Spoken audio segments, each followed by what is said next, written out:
जय जगन्नाथ। प्राण पुरुषोत्तम अनंत कोटि ब्रह्मांडरनाथ जगतरनाथ जगन्नाथ महाप्रभुंर श्री चरणारविंदरे दासर साष्टांग आभूम दंडवत प्रणाम। दर्शक बंधु आपण मानक ओडिशा 365 चैनल द्वारा प्रस्तुत श्री जगन्नाथ महिमा कार्यक्रम को अनेक अनेक स्वागत।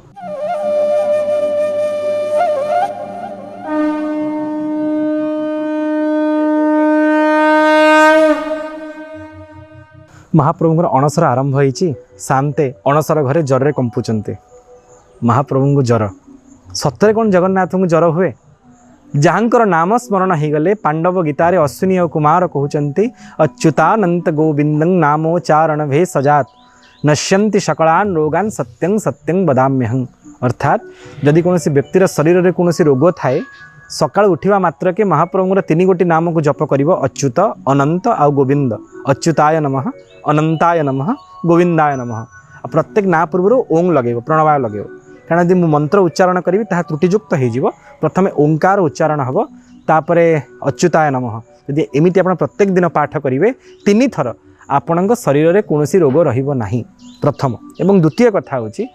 संसार सब बड़ रोग निजे संसार भव रोग बोली कहते जस्य स्मरण मात्रेण जन्म संसार बंधनात् विमुच्यते नमस्तस्मै विष्णवे प्रभ विष्णवे। जो महाप्रभुंर नाम स्मरण हो गले जीवर सबुठ बड़ रोग भव रोग दूरीभूत हो जाए। बर्तमान से जर कंपुचंती श्रीअंगरे कंप श्रीअंगरे ताती सतरे कौन महाप्रभु को जर हुए आपण मन में शंका थी यार तीन प्रकार उत्तर हाँ हुए ना हुएनी और तृतीय आम कहीपरूनी कि आप विश्वास करंतु मु चिकित्सक भाव में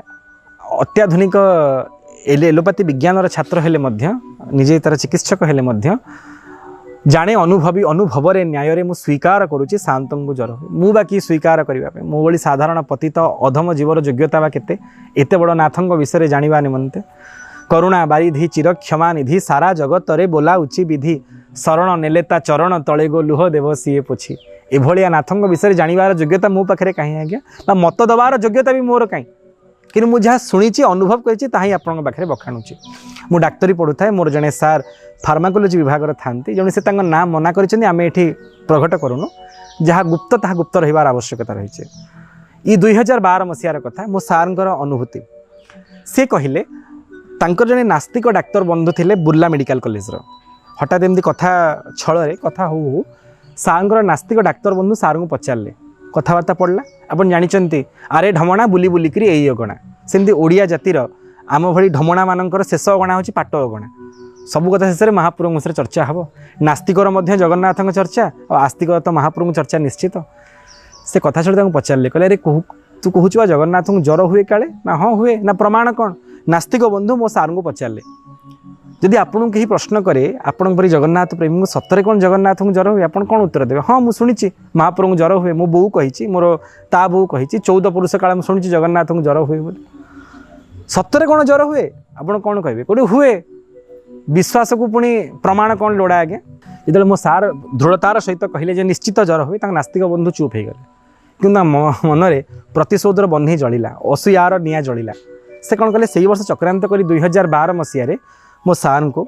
जे फार्माकोलोजी प्रोफेसर जहाँ मुहर मुझे कथा को शुणी 2012 मसीह स्नान पूर्णिमा दिन सार को लेकिन आसिले पुरी संध्या 7टा बेले। आप जानते 2014 मसीहा पूर्व जगतगुरु शंकराचार्य शास्त्रीय निर्णय पूर्व आम मैंने समस्ते महाप्रभु स्नान एवं स्नान मंडप रथ उपर स्पर्श करूँ कि ही 14 मसीहा पर स्नान मंडप और रथ उपर स्पर्श को निषेध कर शास्त्रीय निर्णय मते जगतगुरु शंकराचार्य से वर्ष है कौन तो 2012 मसीहा दिन संध्या 7टा बेले सार नास्तिक डाक्तर बंधु चक्रांत कर सार को लेकिन आसिले पुरी और स्नान मंडप निकटवर्ती आनंद बजार पाखे ठिया होती सार को सांग पचारे कहले तू कहूँ परा जर हुए बोली ना हाँ ना आज भी काले जर आरंभ हुए ना हाँ हुए ना प्रमाण कौन मुझे से दिन कही प्रमाण किसी ना बोली विश्वास को प्रमाण कौन लोड़ा मुझे तो मानि नहीं जगन्नाथ को जर हुए बोली प्रमाण कौन दरकार ना कहून प्रमाण कौन ना कौन ना तू डाक्तर परा ना हाँ डाक्तर से कौन है ना जन को जर हेले केमी जान ना थर्मोमीटर रे सार नास्तिक बंधु कहले जाचु मु थर्मोमीटर नहीं कि आसी देखिया जर हुए कि ना। दर्शक बंधु एति कथा शुणा पर सार भितर तो शंकित हो गले आतंकित हो गले आ बल बल हो महाप्रभु स्नान मंडप आड़े चाहिए कहले मणिमा मो पार्टी थे बाहरी पड़ी आपन को जर हुए बोली ये आसी आपणकर परीक्षा नब सतरे आपण को जर हुए कि नहीं आपण जगतर प्रत्येक जीवर परीक्षा नियंती परीक्षक भाव में ये आसी आपणकर परीक्षा नब आपण कसटी पथरे तौलिब सतरे आपण काठ ना जीवंत आपण गाधई पड़े जर हो कि नहीं प्रभु को प्रार्थना कले स्नान मंडप निकटरे मान उद्धारण कर हे तारण शरण मुतुंभ पाद तले अनाथर नाथ नीलगिरीनाथ जगन्नाथ नाम नीलाचले आपण विश्वास करेंगे कथा को आम अन्यथा जाऊ ना मिथ्यावास करिवार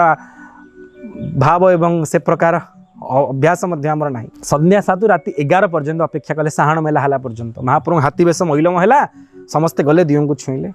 ए भितर सार डाक्तर बंधु जे नास्तिक डाक्तर बंधु से थर्मोमीटरटा बाहर कले मर्कुरी थर्मोमीटर पारा थर्मोमीटर बाहर कले से भिड़ भर निजक सामिल कले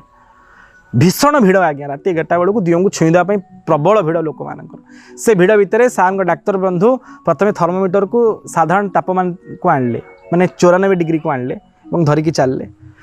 आपण विश्वास करेंगे से भिड़ भितर महाप्रभुंर बाम भुज तले से अति बेस 2 सेकेंड में थर्मोमीटर लगे एमती लगे पुणी भिड़ ठेलिकी बाहर करले स्नान मंडप 2 सेकेंड रु लगे महाप्रभु देहरे आउ 2 सेकेंड बाहर को बाहरी गले तो स्नान मंडप तलू को जाकि से थर्मोमीटर देखती 106 डिग्री फारेनहाइट हालुका सुखीगला मुंडू गम गम गम गम झाड़ बहीगला आखिर धार धार लुह बहु थाए कथा कही पार न था मो सार कौतूहल बस्त थर्मोमीटर टाणी आणले देखला बेलू 106 डिग्री फारेनहाइट कहले बाबू रे जदि आ गोटे सेकेंड अधिक होता पारद थर्मोमीटर को फटेकी बाहर को बाहरी जाता सार नास्तिक बंधुंकर समस्त नास्तिकता मन भितर थिबा समस्त प्रकार अहंकार गर्व अभिमान चूर्ण विचूर्ण हो गला आ से लुह की आखिर बहीगला से साष्टांग प्रणिपात कहले प्रभु सतरे आपण को जर हुए आपण विश्वर परीक्षक मु आपणकर परीक्षा नहीं त्रुटि करिछि मणिमा मते क्षमा करंतु दर्शक बंधु न दारु प्रतिमा एसह साक्षात ब्रह्म प्रकाश्यते ये साधारण दारु प्रतिमा भाविबेनी तथापि पाठुआ पाठ पढ़ी जेबे कहंती कालिया काठ